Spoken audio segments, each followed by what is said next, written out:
the course of time is really very much like the course of a ship in the ocean. Because here's the ship, you see, and it leaves behind it a wake.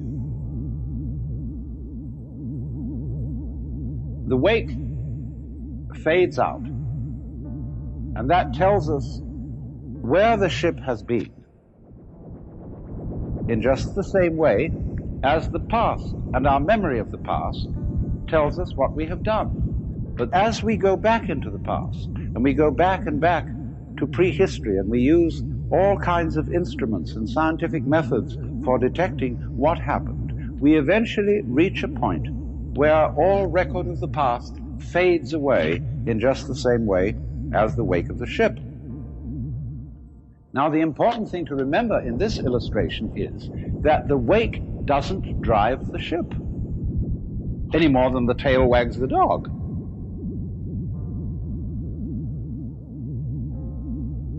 Supposing there's a neurotic, difficult child. One school of thought used to say, well, bang him about, beat him up, and maybe he'll change.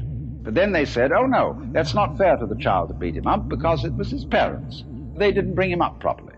And so then they say, well, punish the parents. Or the parents say, excuse me, but our parents were neurotic too, and they brought us up badly, so we couldn't help what we did.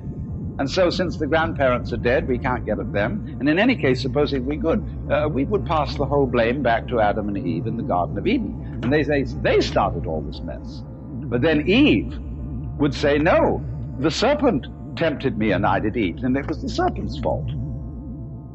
So you see, if you insist on being moved, being determined by the past, that's your game. But the fact of the matter is, it all starts right now. But we like to establish a connectivity with the past, because that gives other people the impression that we're saying. If you ask me then, why am I talking? Well, I could say I'm making a living in this way, or I have a message that I want to get across to you. But that is not the reason. I'm talking for the same reason that birds sing, and for the same reason that the stars shine, is I dig it. Why do you dig it?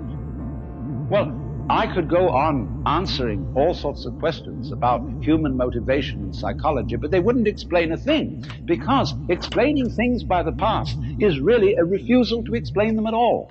All you're doing is postponing the explanation. You're putting it back and back and back and back, and that explains nothing. What does explain things is the present. Why do you do it now? Now, this is a slight cheat, because that doesn't explain it either. Because what happens now, just as the sound comes out of silence, all this comes out of nowhere.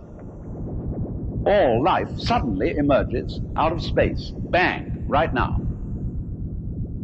And to ask again, why does it happen, is an unprofitable question. Because the interesting thing is not why, but what. What happens? Not why does it happen.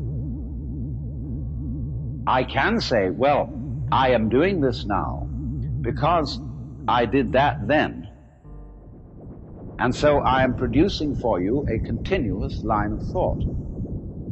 But actually I'm doing it backwards. I'm doing it always from now and connecting up what I do now with what I did so that you can see a consistent story.